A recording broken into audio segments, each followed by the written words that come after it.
Thank you very much. We have a very big announcement to make today. You all know Johnny. He came all the way from Italy, the beautiful country of Italy, to be with us. And he just got off the plane, and he's a hardworking guy, does a phenomenal job with FIFA. Nobody like him. I'm delighted to welcome FIFA President Gianni Infantino back to the White House for a major announcement about one of the most anticipated competitions in all of sports, the 2026, and this is a big deal, I'll tell you. I was so happy to get it, the 2026 FIFA World Cup. And it's going to be the World Cup as we know it. It's the biggest, probably the biggest event in sports, I guess, Johnny, right? Yeah. On December 5th of this year, the 2026 FIFA World Cup draw will take place at the Kennedy Center. Some people refer to it as the Trump Kennedy Center, but we're not prepared to do that quite yet, maybe in a week or so. But right here in Washington, D.C., it's a tremendous honor to bring the global event and this incredible group of people and these unbelievable athletes, the best athletes in the world, to the cultural center of our nation's capital. I just left the Kennedy Center. We're spending a lot of money wisely on making it really beautiful. It's going to be beautiful again. It's like Washington, D.C. We had, by the way, in Washington, D.C., we have the lowest crime numbers they've had in years. Zero, it sounds like it's a horrible thing to say, but I might as well say it. Zero murders in the last week since we've done this. That's the first time in memory that that's happened, if you can believe it, how pathetic that is to have to even say it. And I'm tired of listening to these people say how safe it was before we got here. It was unsafe.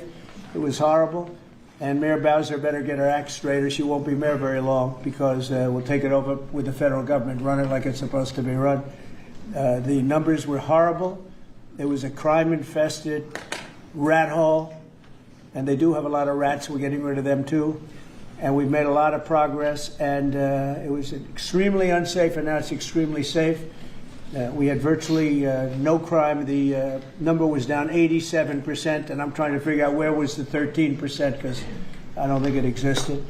The National Guard has been unbelievable, and they're working with the police. And they have some very good people in there. They have some people that shouldn't be police, actually, but they have some great people there. And the Washington, D.C. is a whole different place. And Johnny, I'm sure you'll be happy to hear that too, actually. Oh, yes. But it's a whole different place. People are excited again. They're going out to restaurants again. That was the other thing I saw numbers.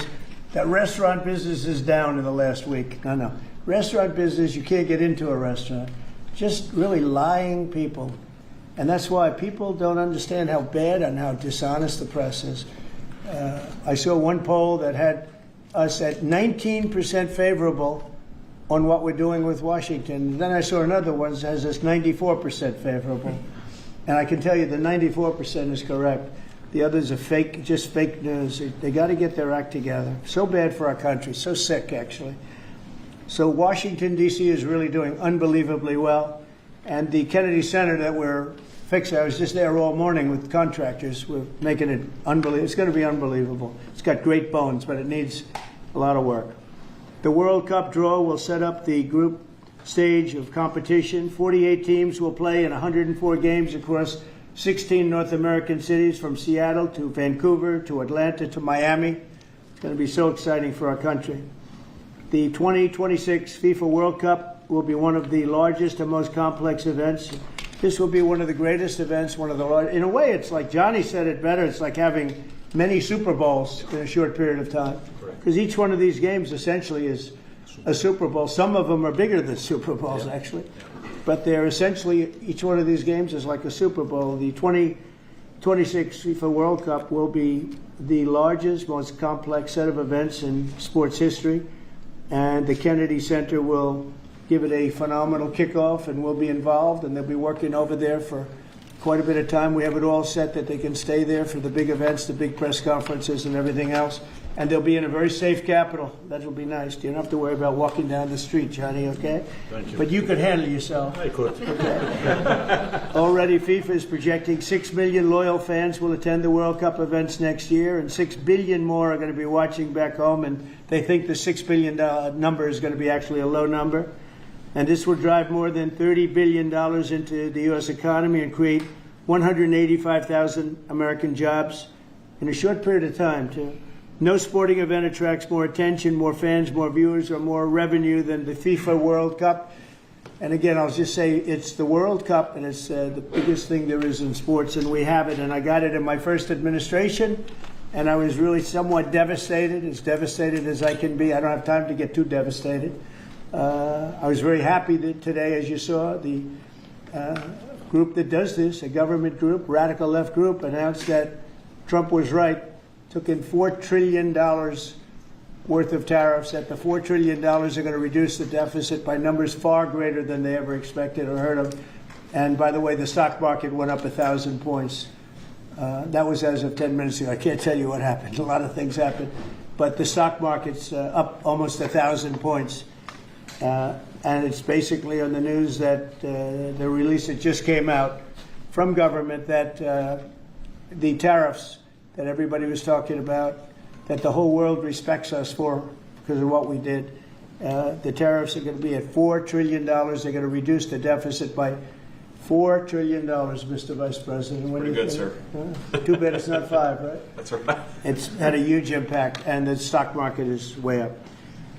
But this will drive more than $30 billion in U.S. economy and create 185,000 American jobs. No sporting event attracts more attention or more fans or anything else. And I just look forward to the draw. So we're going to have the draw, essentially, Johnny, at the Kennedy Center. Yep. And by that time, it'll be in even better shape. We're working on it. It's about a year project to make it.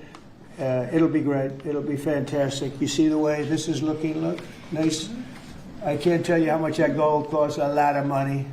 There's nothing like gold, and there's nothing like solid gold. But this beautiful office needed it. It had to be representative. When we took it over, it was dirty, not clean. I immediately changed the chair and had this beautiful desk renovated and brought out by the White House people that do this. They did a great job. They sent it out. We have a craftsman who's great. But this was not appropriate for the Oval Office when I took over. And now you look at all those paintings you're allowed to turn back. All of these are great presidents, and they were all in the vaults. They were in vaults for some cases much more than 100 years. And now they're proudly hanging on the Oval Office walls, and I can't imagine anybody changing it. But they were buried in vaults for over 100 years, many of them. So it's very exciting. People come in, they really love it. They love what we're doing here. They love what we're doing in D.C., and they love what we're doing, most importantly, in the country and the world. I'd like to ask Johnny to say a few words. He's the head of the whole thing. He's been there for a long time, probably the most respected man in sports. He's amazing, actually. Works very hard, and he's got the biggest event in the world coming right here to the United States. And a little, we did a little for Canada. We did a little for Mexico. We thought, see, I'm a good citizen. I said, let them have a little piece. So we gave a little to Canada. See how nice I am? And we gave a little bit to Mexico. And Johnny, please say a few words. Thank you, President. Great honor for me to be here with you today, President, Vice President, Excellencies. Fantastic to announce what you said, which is the final draw of the FIFA World Cup on the 5th of December here in the capital, in the Kennedy Center in Washington, D.C. at 12 noon sharp. It will be broadcast live all over the world. 1 billion viewers will watch it, and it will determine, of course, the match schedule, which 48 participating teams will play. You said it, 104 matches in 1 month, 104 Super Bowls. This is not just the biggest, the greatest event, not just a sports event, it's a social event as well, with a lot of emotion. We are uniting the world, Mr. President, uniting the world here in America, and we are very proud of that. And those teams, those national teams who will come here to participate in this draw with their coaches, with their presidents, they will all be proud to be part of writing this history. And that's why we brought as well this, which is the winner's trophy. It is the trophy that the winner of the FIFA World Cup wins.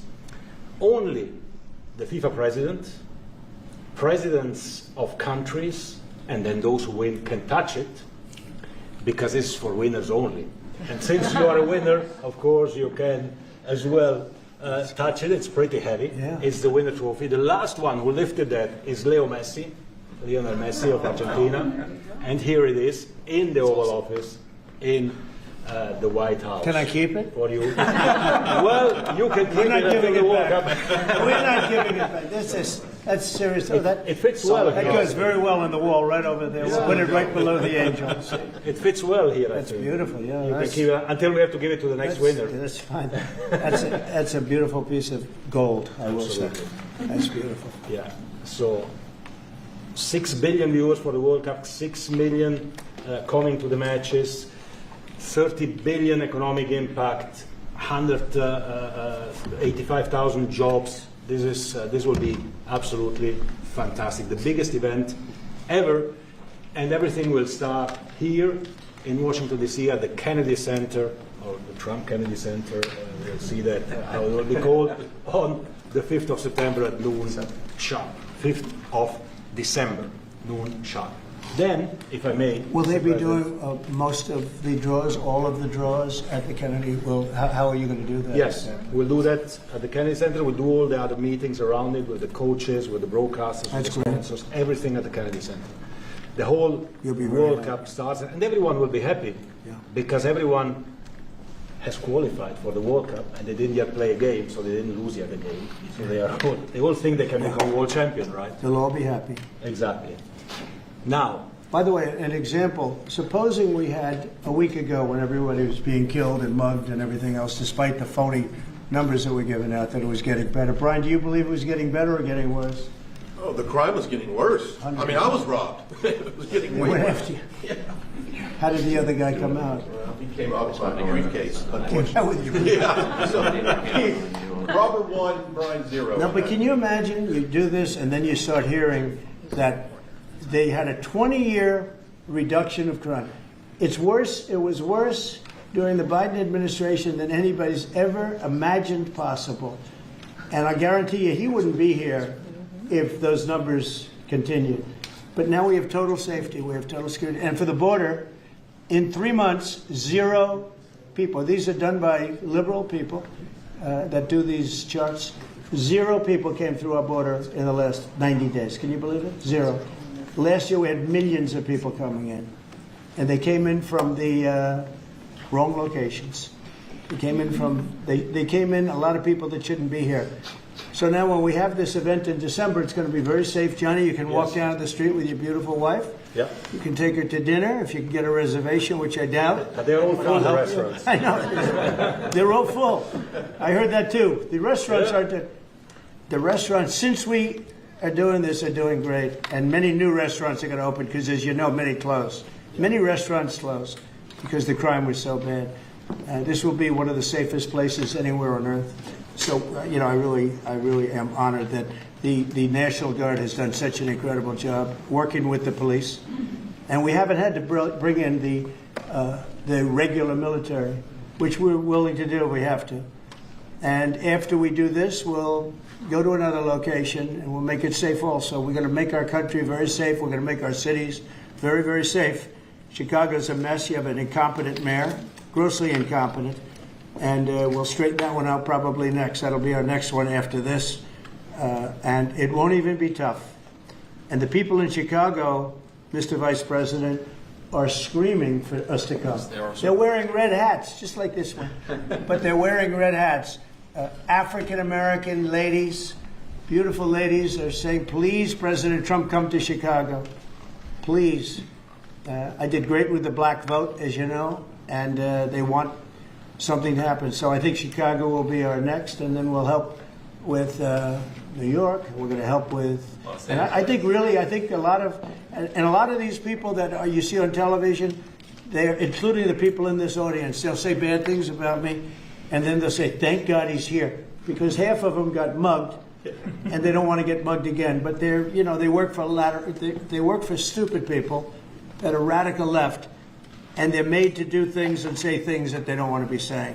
But the people right here are all happy because you're not going to be mugged in Washington, D.C. anymore. I just want to say Johnny's been my friend for a long time. He's an incredible guy. And we will lay out the red carpet. Andrew, you're going to be fantastic. Rick is going to be everything Rick ever touched has always worked out. And he's working with me on the Kennedy Center. And his very good friend was an actor on Broadway for 5 years, right? And I assume he's helping us a little bit, right? Yes. And Andrew, you're all excited about it? Absolutely. Would you like to say something? This is a great opportunity, Mr. President, to show off the first 250 years of the United States of America, the greatness and then the hope and promise of the next 250 years. When you think this World Cup is going to be over our 250th birthday, Mr. President, your leadership, obviously, with FIFA leading the way, this is the largest sporting event in the history of the world under the Trump administration. So very excited. I just want to say one thing. Andrew Giuliani, so his father is Rudy, the greatest mayor in the history of New York, I think by far. He took a ravaged city, a city that was really under siege. Probably most people thought it was going to survive. He turned it around. He was a great, great mayor. And then they treated him very, very unfairly. You go back and tell your father all of the things that have come out over the last couple of months through Tulsi and through all of the people, Cash, everybody. They've proven your father 100% correct. His father was treated so unfairly. Your father has been 100% correct. And tell him we all love him, okay? Thank you, Mr. It was President. an amazing. What he had to go through was very, very unfair. Nasty. These are bad people. Mr. Vice President, would you like to say something? Well, sure, Mr. President. Thank you, and thanks to Johnny for being here. We're very thrilled about the World Cup. Just to echo something the President said about crime in Washington, D.C., this is the national capital of the greatest nation in the world, and we had murder rates just a few weeks ago that rivaled some of the worst third world cities anywhere, even in very, very poor regions of the world. Why did we accept that? Why did we allow it to happen? We allowed it to happen because we had broken leadership in Washington, D.C., and unfortunately sitting behind the Resolute desk. What we have shown in just under 2 weeks of taking law enforcement seriously is that the American people can have their streets back if their leadership is willing to put in the time and the resources. Mr. President, you've shown in Washington, D.C. that we can have safe streets again. We've just got to have the political willpower to focus on the bad guys and to give the American people back their communities. We are focused on doing that thanks to the President's leadership.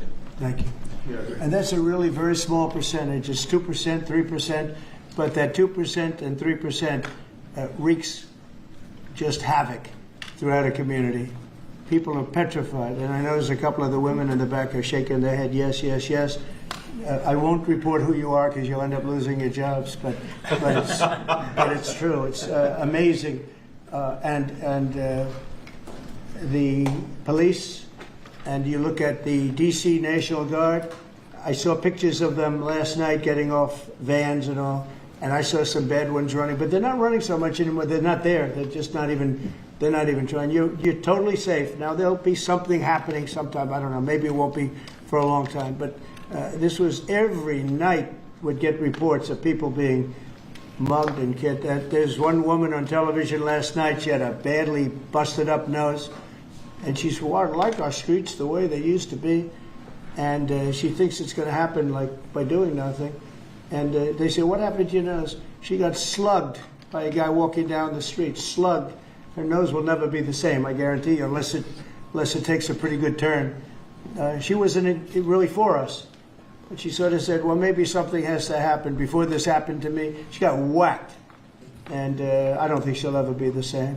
She was a half a Trump fan, a woman that would have never been a Trump fan, but she was hit hard. It's not going to happen anymore.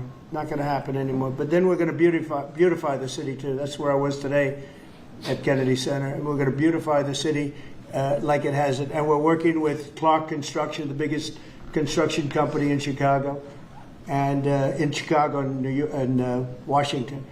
And the head of Clark is great. He's all over the world actually, but Washington, I would say, is their home. That's where they do the best work, the biggest work. And they've been doing a fantastic job. So you're going to have a fantastic, clean, beautiful place. It's going to be better than it ever was before, literally better than it ever was before. We'll get it done very quickly. And I want to thank Clark because they're doing a lot of work in a lot of different locations, but they've been fantastic for getting us the right contractors and the people that can really do the job right. And Johnny, did you want to say something? Yes, one more thing, because as you rightly say, with security and beautifying cities and the whole country, we want people to come and enjoy and have fun. And that's why this is not just the most iconic trophy in the world of sport, but we start on the 10th of September the sale of tickets for the FIFA World Cup. And we have the first ticket here for the final. Good. Wow. For you. Oh, good. Wow. It's, of course, row 1, seat 1. It's ticket number 45, 47. And it's for the final in New York, New Jersey. That's great. Thank you, Jim. And so you have your ticket already for the final.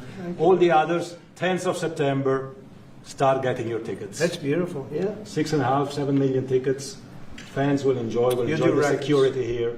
Will be fantastic. You're going to do record business, I think. 100%. Christy, would you like to say something? Yeah, Mr. President, millions of people will come to this country, and we'll make sure they get their travel documents, their visas, that they want to come here and spend their money and enjoy this sporting event. It'll be the largest event in the world. And, sir, you're reminding me of something that my dad used to say all the time when I was growing up. He would say, Christy, you kids need to look like you respect yourself before anybody's going to respect you.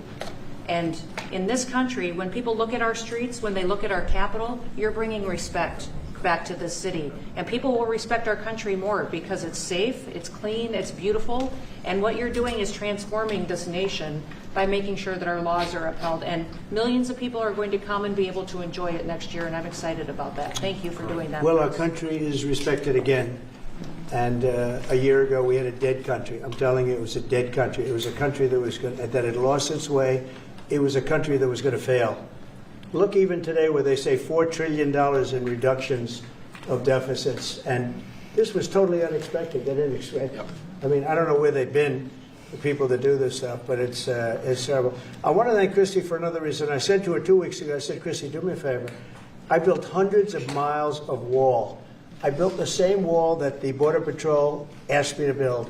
It wasn't my first choice. I wanted to do concrete plank and everything nice, but you wouldn't have been able to see through it. So I had Border Patrol in, and they tested everything else. And we gave them steel wall, high-grade steel, very hard to cut. Then we gave inside that is 9,000-pound concrete, which is a very tough concrete. Inside that is rebar, a big, fat piece of rebar. So you have all different materials that are very hard to cut, and you need different instruments to cut each one. And I said, Kristen, we got to get a coat of paint on it. And I didn't know she was listening. But I said, we got to get a coat of paint, and it should be black, because black makes the steel very hot.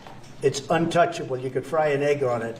And if you got a good black, flat paint, it would look beautiful. It will preserve it from rust.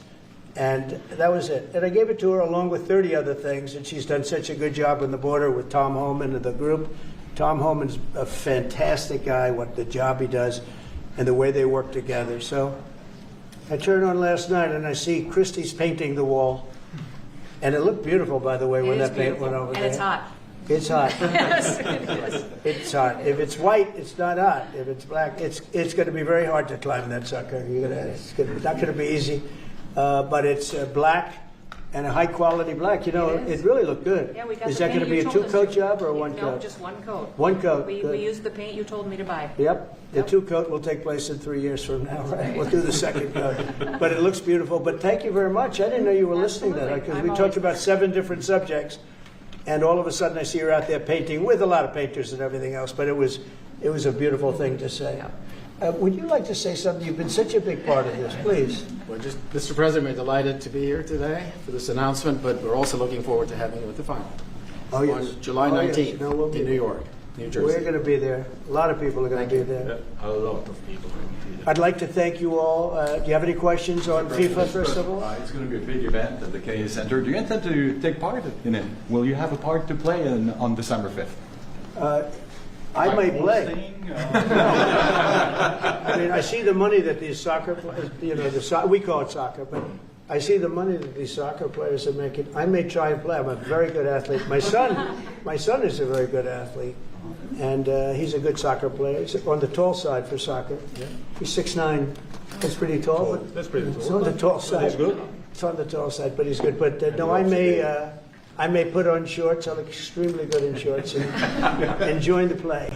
No, it's going to be a lot of fun. It's going to be good. Many foreigners who want to come to attend the event are concerned about the visa situation. Can you reassure them? Yeah, and they're going to have a very easy time getting in. Certain countries are going to be very, very easy, and other countries are going to be obviously a little bit more difficult. Would you like to explain that, Kristen? Yeah, absolutely. We have a process set up that we'll be implementing on getting visas approved. Everybody will be thoroughly vetted, but they'll be welcome to this country. It'll happen quickly, and we're excited for them to come. So I would hope that around the world people know that the United States is excited to bring their family here to enjoy this event.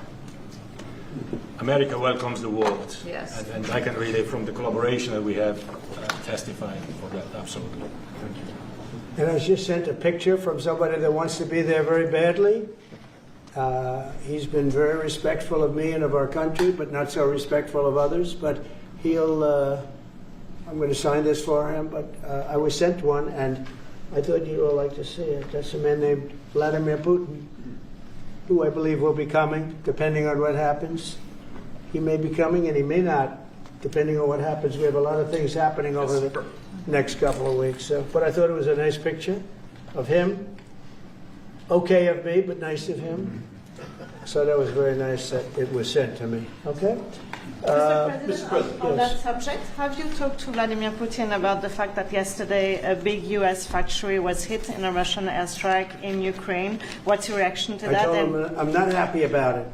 And I'm not happy about anything having to do with that war. I said I settled 7 wars, and actually, if you think about pre-wars, add 3 more, so it would be 10. I thought this would be in the middle of the pack in terms of difficulty. No, I'm not happy about anything about that war. Nothing. Not happy at all. We'll see what happens. I think over the next 2 weeks we're going to find out which way it's going to go. And I better be very happy. How long are you willing I was to wait, a Mr. very good President? call with Prime Minister Carney of Canada yesterday morning. Yes. Actually, Canada is taking away some retaliatory tariffs. He's so- removing his tariffs, yeah. Exactly. He's removing his retaliatory tariffs, which I thought was nice. And we're going to have another call soon. Yeah, we had a very good call. You're getting closer towards an Well, I agreement, like him. country. I like him. You know, look, I'm fighting for the United States. Canada and Mexico have taken a lot of our business over the years, over 25, 30 years, especially during the Biden years. They took a lot of our business, and it's basically all coming back into the United States now. We're hot as a pistol, and it's coming back in. Because of tariffs and the incentives we give, it's coming back. And it's impossible, I think, for another country to stop it. And we are working on something. We want to be very good to Canada. I like Carney a lot. I think he's a good person. And we had a very good talk yesterday. So I think it'll be good. Mr. President, I have a question about the search of Ambassador Bolton's home. The Vice President recently just did an interview saying that it's about classified documents, but that there's also broad concern about him. What are the concerns Well, I that you haven't have? spoken to Pam and the group yet, but I will be.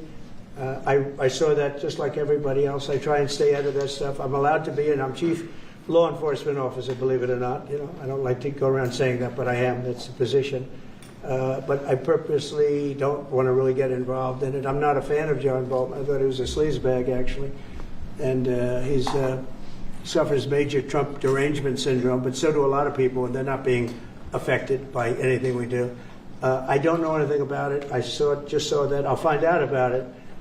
But if you believe the news, which I do, I guess his house was raided today. But my house was raided also, called Mar-a-Lago. They went through everything they could, including my young son's room and my wife's area. They went through her drawers, as the expression goes.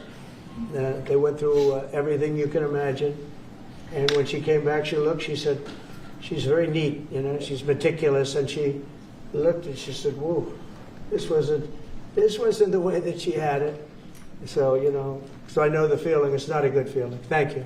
Mr. President, on Ukraine, how long will you give Putin? A couple of and weeks. We're going to figure it out. We'll find it. Do you think you'll have to intervene at some point? Look, it takes 2 to tango. You understand that. I wanted to have a meeting with those 2. I could have been at the meeting, but a lot of people think that nothing's going to come out of that meeting. You have to be there. Maybe that's true. Maybe it's not. But we're going to see. In the meantime, people continue to die. But I've solved 7 of them where they were in wars for 31, 35, and 37 years. We had 3 of them that were for more than 30 years, Johnny, and I got them solved. And we solved one that could have been a nuclear war with India and Pakistan. That was getting ready to be a nuclear war. I solved them all. And this one, I thought we would have had it done by now, but it's more different. There's a lot of anger, a lot of hatred. There's a tremendous amount of hatred there. So, but we'll see what happens. I think in 2 weeks we'll know which way I'm going. Because I'm going to go one way or the other. And they'll learn which way I'm going. Mr. President. If I got 2 questions for you, one on FIFA, the other one on DC. Can you talk about the economic impact that FIFA will have in these cities, and what's your message to the mayors to get their cities prepared, not only the beautification process, but also the safety aspect? Well, Los Angeles is an example. You know, it's poorly run. We have a mayor there that can't even get permits to the people that lost their houses. Lee Zeldin got every permit. The hardest permit is the federal permit. Within 20 days, every single permit was there for the people to build their houses. But people are writing us and they're saying they won't give us. The mayor is incompetent. The governor is incompetent. You know, Gavin. I know Gavin very well. He's an incompetent guy with a good line of bullshit, and he doesn't get the job done. And frankly, those people want to build their houses. It's terrible. They could have been built. Some of them could have been built already. But think of it, the federal government that has the most complex part, it's the most complex environmental thing to do. We got it, everybody had it within 30 days.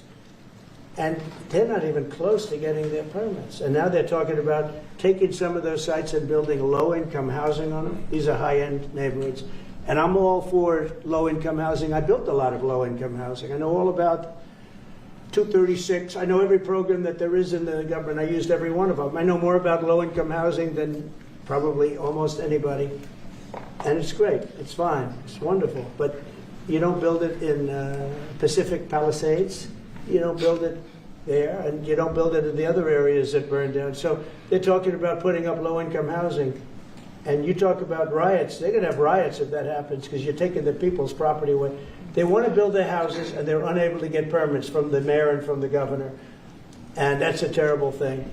But and let me tell you, if I didn't send in the troops in Los Angeles, Johnny wouldn't be in Los Angeles. You wouldn't be having your World Cup there. I sent in the troops, and we kept it. And even the police commissioner, the sheriff, and the police commissioner, they all said the same thing. They said, we could have never handled what was happening. You saw that. You were there.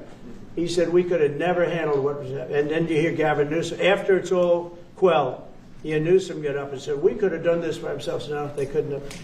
And if they could have, I wouldn't have taken the chance either. Okay, my second question is on crime prevention. Would you be open to expanding the national concealed carry to apply to D.C. like it does in other states like Texas? Yeah. Well, they have it in some states, and they feel strongly about it. As you know, I'm in favor of it. People have to protect themselves. I'm a Second Amendment person, very simply. People have to be able to protect themselves. Especially like in Washington, you walk down the street, a guy comes up and slugs you. He's got a pistol in his hand. You can be tough, you can be in great shape, you can be a powerful person, or you can be a guy that weighs 100 pounds with a gun in your hand. Right. And I'll bet on the guy with a gun 100% of the time, right? And so you need protection. So I'm a Second Amendment person all the way. Yeah, please. President Trump, you said this morning that you were working with Congress to get $2 billion to help clean up DC. Have you had any conversations with Mike Johnson and John Thune about where they're going to get that money from? Which money? You said this morning that you're going to get $2 billion from Congress to help clean up DC. Yeah, I've spoken to Mike Johnson. I've spoken to John Thune, the Senate, the House. And I think it's going to be very easy to get. It's going to be not a lot of money. I wouldn't even know where to spend the number that you mentioned, but it's going to be money to beautify the city. Yeah, they're ready. Everybody wants to save D.C. In one way, it's the easiest. The violence was more than any other city in the country, actually, by far. It may have been more than any other city in the world, if you could think. We looked at some of the worst cities in the world. It was worse, and that's why it angers me to see the mayor saying about how they have it on the slide. Not on the slide. It was worse than ever. We have no problem getting that money. That money will come out of Congress. I think it'll be even bipartisan. And is the plan I would imagine Democrats would vote for that one. Is the plan to get it before the September 30 spending deadline on the Hill? Well, I don't know if there is a deadline, because if I declare a national emergency, which this was, that ends the deadline.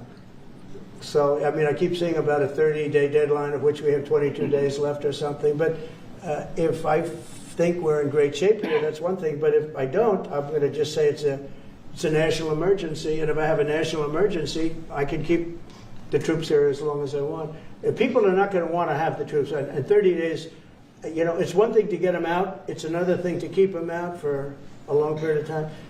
You've got to train people. You can't do this. You can't bop people over the head. And a lot of those people are in courts right now, going to court. They're going to go to jail for a long time. So that's going to take more than 30 days. But if I have to, I'll declare a national emergency, which I don't think I have to do. Yeah. Mr. President, Ukraine and Russia, you said in 2 weeks you'll know whether you go. Yeah, I think I'll know the attitude of Russia and, frankly, of Ukraine. It takes two. What are the 2 ways you can go at the end of 2 weeks then? Well, then I'm going to make a decision as to what we do. And it's going to be a very important decision. And that's whether or not it's massive sanctions or massive tariffs or both. Or do we do nothing and say it's your fight? Look, I would have never been in this war if I were president. You wouldn't have had this war. It was never going to happen. This was caused by stupid people that fought. And you know, people say, well, how do we know? Because for 4 years, it was never even a subject. And Vladimir knew, and you see his picture right here. It was nice that he sent, but Vladimir knew very strongly we wouldn't have stood for him. It wouldn't have happened.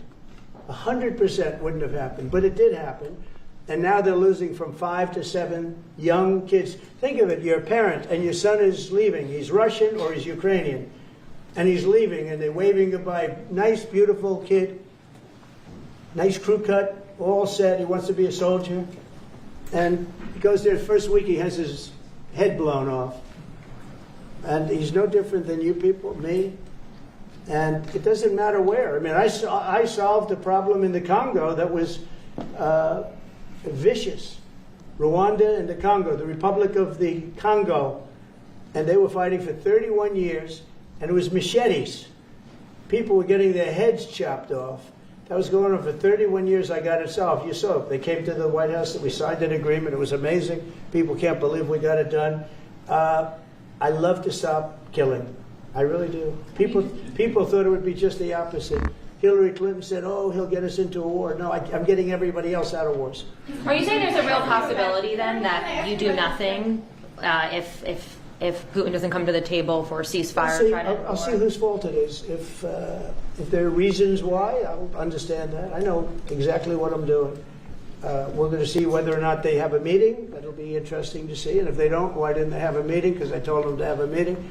But I'll know in 2 weeks what I'm going to do. I have pretty good ideas. Your Justice Department is also sending some of the Epstein files over to the House Oversight Committee today. Are you in support of them releasing all of them? I'm in support of keeping it open. If they want innocent people shouldn't be hurt, but I'm in support of keeping it totally open. I couldn't care less. You got a lot of people that it could be mentioned in those files that don't deserve to be. You know, people, because he knew everybody in Palm Beach. I don't know anything about that, but I have said to Pam and everybody else, give them everything you can give them, because it's a Democrat hoax. It's just a hoax. The whole Epstein thing is a Democrat hoax.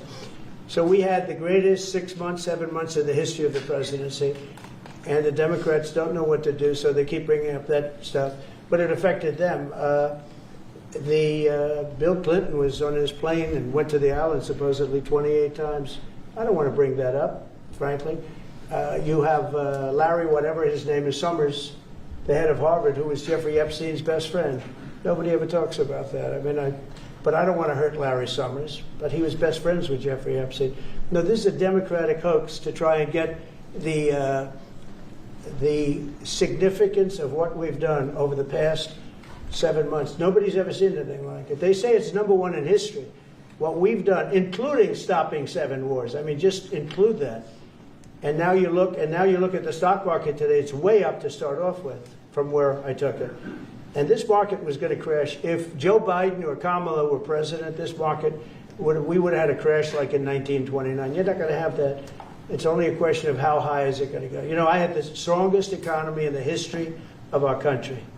And despite COVID, We had the strongest economy in the history of our country, and we're going to blow it away this time. I was always good at making a lot of money, and whether it was for myself or whether it was, I like doing it this way better. I mean, I like making it for the country. Our country's been ripped off by friend and foe, nations all over the world ripped off, and the friends have been much worse than the foes for the most part. And they're not ripping us off. We just signed a deal with the European Union. They're paying us essentially $950 billion, like a signing fee. They're going to buy $750 billion worth of energy. They weren't buying much of our energy there. And they're very smart in doing it. And as you know, Ursula was here a couple of days ago having to do with the people, the leaders that we had a great, people said they've never seen anything like it, where we had the leaders of Europe right here in the Oval Office. And she's so happy that she has an agreement. But people aren't ripping us anymore. We're run by, this country is run by smart people now. Mr. President, in Israel... Two questions. One is about Intel. There have been reports that you're considering taking a stake in Intel.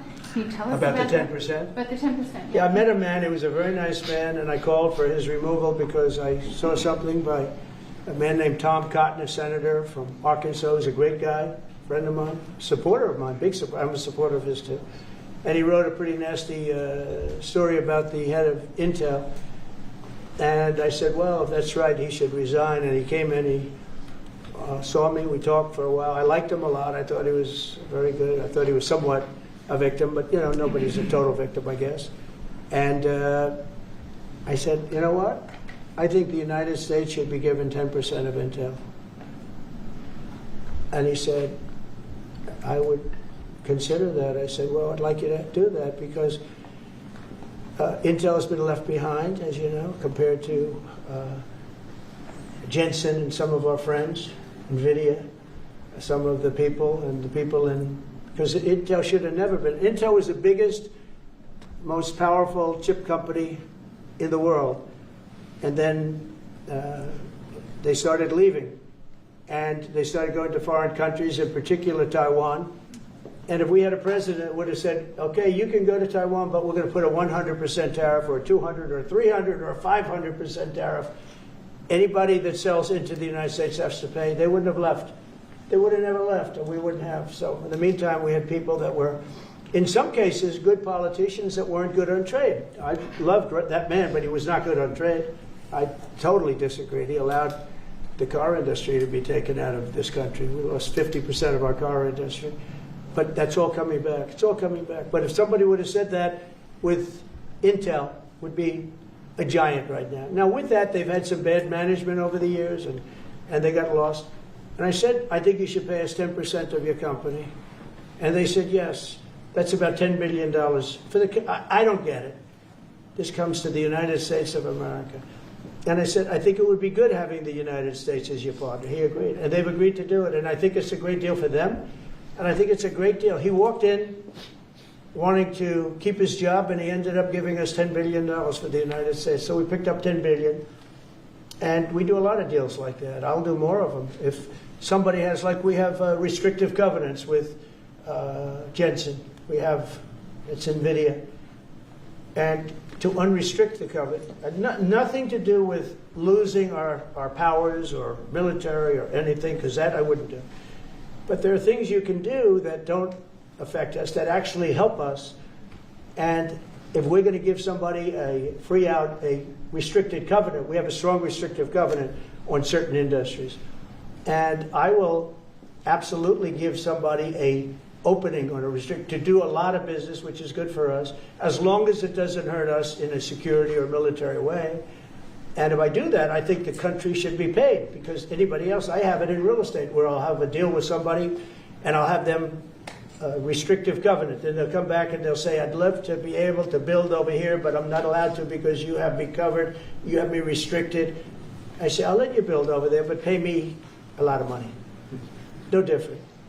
But the country never did it because the country was run by foolish people. Mr. President, on DC crime, you said Chicago might be next. Are you making, have there been concrete steps that the administration is taking to do that? Or what are other cities as well? I haven't spoken to the mayor. He's grossly incompetent. I haven't spoken to the mayor. No, when we're ready, we'll go in and we'll straighten out Chicago, just like we did DC. Chicago is very dangerous, great place. I built great stuff there. I have the most beautiful building in Chicago, I think. But I hate to see what's happened to Chicago. Chicago was our greatest city, actually. Bob Tisch, a great friend of mine, passed away. He used to own the Giants and very successful Lowe's. He said Chicago, I think they had their main office in Chicago. He said Chicago and San Francisco, the two greatest cities in the world. Now you look at what the Democrats have done to San Francisco. They've destroyed it. I own a big chunk of the Bank of America building in San Francisco. And, you know, it's just different. We can clean that up, too. We'll clean that one up, too. Now, if everything works out, and we've already had calls from other cities, quiet calls from Democrats, we'd love you to come here, because they've lost control of their cities. I'm not going to say, because I don't want them to lose their elections. But we've had calls from Democrats and calls from people generally. We'd love you to come here, because we'll straighten out the problem. Mr. President, in Israel, the families of hostages are are opposed to the reoccupying of Gaza. Why is the U.S. still Well, not supporting all of them. And you have to understand, I'm the one that got all of the hostages out. You got a lot of people out. If it wasn't for me, they wouldn't be out. I worked with Bibi and I worked with Steve Witkoff.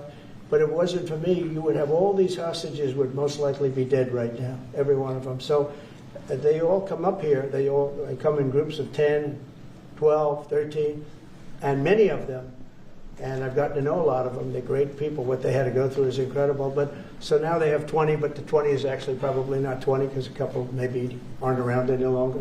It's a terrible thing. No, I don't like anymore. I said, you know, when you get down to 20, they're not going to make deals anymore. And they didn't. And then I put out a statement, as you know, there was a tough statement, go in and get them. And they said, we'll give you 10, we'll give you 10. I don't know what Israel's doing, but they were willing now immediately to give us another 10. The situation has to end. It's extortion and it has to end. And we'll see what happens. I actually think they're safer in many ways if you went in and you really went in fast and you did it. And people can't forget October 7th, remember that. I'm friendly with all groups. I won the Arab vote in Michigan. I did so great with the Arab vote, remember? I started off at 0, I ended up winning. I wouldn't say the candidate was the greatest, but I would have won against anybody. They're great people. But we have to do things properly. And you know, I'm very proud to say I got the hostages out. You have hundreds of people that are living now because of me. And now we have that final little group of people. And Hamas knows that if they give them, that's probably the end of their lives. So it's not easy to get. And I know if you're a parent, you just don't care. You want, I want my baby back. They want their babies back. They want their kids back. And I understand it. But I got them out and did a good job. And we're doing everything we can to get the hostages out. Thank you all very much. Yes? So Jackson Hole, Jay Powell today said he suggested that they might cut interest rates, but they'd have to proceed. Well, we call him too late for a reason. He should have cut him a year ago. He's too late. You know, we have a stock market that's up 1,000 points today. I better be careful because I go out there and I'll see it's down 1,000, right? But it's up 1,000 points when I came in here. We have a country that the market's the hottest it's ever been. The country is better than it's ever been. We have a military that I rebuilt largely in my first term. We had a great, successful first term, but this is going to be even better. But we rebuilt it. We gave a lot of it away to Afghanistan, but relatively small compared to the overall. But I think it was the most embarrassing day and period in the history of our country that they allowed those 13 wonderful people, but it's really hundreds of people were killed. And they don't talk about the 48 that were so severely wounded with no legs, no arms, nobody ever mentions them except me. But that was the worst day, the most, it just showed how incompetent. Frankly, if that didn't happen, I really believe that you might not have had the problem with Russia. I think Putin was sitting there watching these stupid people running our country and said, this is a time to invade. It's, this is a time. And then Biden made the statement, well, he can do a small incursion. When he said that, it was off to the races, right? When he said he can do a small incursion, remember that? I was surprised he knew the word incursion. I didn't think he had that good of a vocabulary. I want to thank everybody. It's very important to me and to everybody up here, the World Cup. And Johnny has been so incredible. I mean, he's really a great leader. I mean, to think, I said, Johnny, do it by phone. You don't have to come. No, he said, I'll come. And he flew all night long to be here and listen to this about how great we're doing in D.C. But he's a fantastic leader, and this will be your most successful World Cup ever. Thank you, John. You think America will win? Yeah, can we win it, Mr. President? I don't know. I watch some of those teams go around. They go down that field. I don't know. But let me ask you: what chance does America have of winning? Well, the home team always has a good chance to win. It depends see, how he's it a good starts. diplomat. No, but it has some good Oh, we have a players. shot. We have a- Of course, you have a chance. You have a Will chance. Bear be going to any of the games, Mr. President? I'd love to have him. He'd love to. He's very tall. Maybe we can make him a goalie. Right? The goalies are very tall now, right? Yeah, goalies are very tall. The goalies, well, he'd be a perfect goalie. At his, 100%. at his height, he'll be a great Yeah, goalie. exactly. So we'll put him on the American team. Yeah. No, but The goal. do the Americans have a chance of like getting into the quarterfinals? Yes, right? definitely. No, the quarterfinal definitely, but then as the tournament goes on with the public, 250 years of United States. Let's not forget, they will all feel energized about that. You know, it's amazing. The talent is really great when you watch these things. I went to the game 2 weeks ago, and it was a big upset. But you look at these people; the way they pass it. It's amazing, really amazing. It's a great art, right? It's a great talent. It is incredible. You know the expression. Just a what? When you draw the names, the matches, will you? I don't know. That's up to him. He's the boss. That's an interesting proposal. He's the boss. We'll discuss that. It's going to be great, and I think the American team is going to do well. I mean, I hear it's a very good team. Good luck, everybody. Thank you very much. Thank you, Mr. Thank you so much. Thank you guys. Thank you guys. You keep a lot of those photos. No, I just got one. Thank you.